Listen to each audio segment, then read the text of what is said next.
داستان تراژیکی شهر غلغله.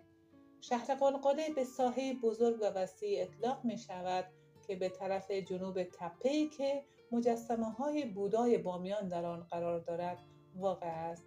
سلطان جلال الدین خوارزمشاه مشهور به خداونده آخرین شاهی بود که در این شهر سلطنت نمود. ویرانی و سقوط کامل این شهر باشکوه در سال 1221 بعد از میلاد صورت گرفت، سالی که چنگیزخان فاتح بزرگ مغولی به سرداری قشون خونخوارش آخرین موانعی که او را از هند جدا ساخته بود از بین برمی‌داشت.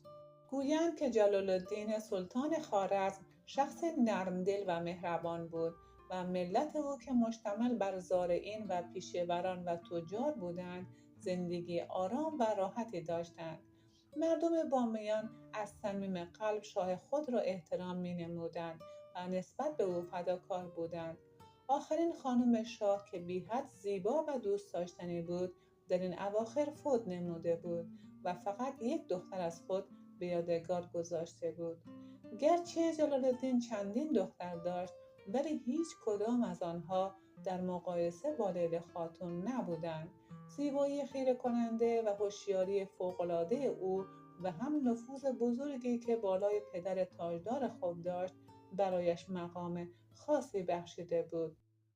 سلطان جلال الدین در تمام امور سلطنتی، حتی در مواقعی که تصمیمات بزرگ دولتی اتخاذ می‌نمود، همیشه از دختر خود مشوره گرفته به ذکاوت و قضاوت او اعتماد کامل داشت. این وضع باعث تحریک حسادت بسیاری از درباریان گردیده بود و در برابر او توطئه‌های متعددی می‌چیدند.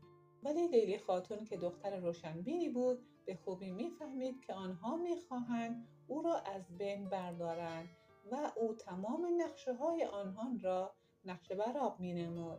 شاهدختر جوان اگر کوچکترین سوءظنی در مورد درباریان پیدا می‌کرد از پدر خود درخواست می‌نمود تا فوراً آنها را از قصر سلطنتی اخراج نماید. به این ترتیب بسیاری از درباریان بنا به هدایت شاهدخت بامیان به قسم تبعید در نقاط دوردست امپراتوری غلغله مأموریت داشتند.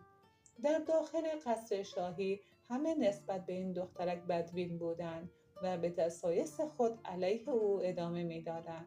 مخصوصاً روزی لیلی خاتون این مسئله را به خوبی درک نمود که پدرش نزد وی آمده و از او در مورد ازدواج آینده خود نظر دانست.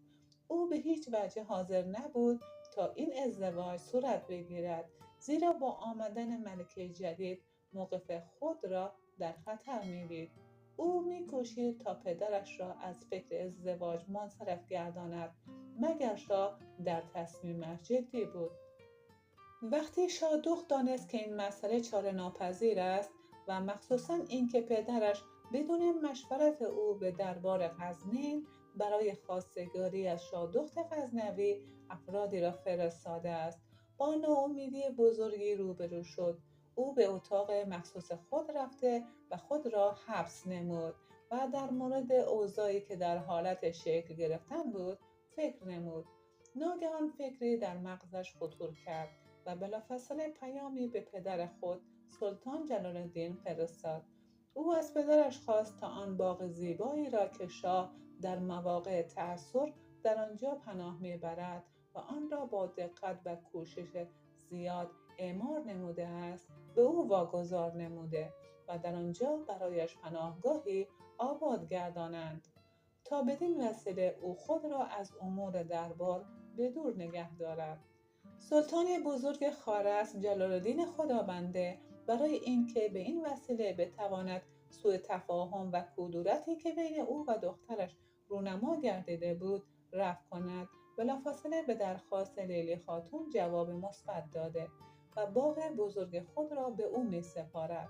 ضمناً لیلی خاتون به پدر خود اطلاع می‌دهد که مهندسین و بناها باید قصر جدید را تحت نظر خودش تعمیر نماید. شاه مهربان غلغله این خواهش دختر عزیز خود را هم پذیرفت. به زودی در وسط باغ قشنگ قصر مجلل و بزرگی با 4 برج مستحکم و دیوارهای بلند و ضخیم آباد گردید. شاه تصمیم گرفت تا در روز حرکت لیلی خاتون به قصر جدید ضیافت بزرگی را برگزار نماید. بالاخره این روز باشکوه فرا رسید. با دمیدن شفق پایتخت پر افتخار خوارزمشاهان در جنب و جوش افتاد و ترتیبات مجللی در دربار گرفته شد. در همین اثنا، در حالی که ترتیبات ضیافت به شدت جریان داشت، پیرزنی با چهره پرچین و چروک در محفل ظاهر شد. همه او را شناختند، زیرا این زن دایه مخصوص لیلی خاتون بود.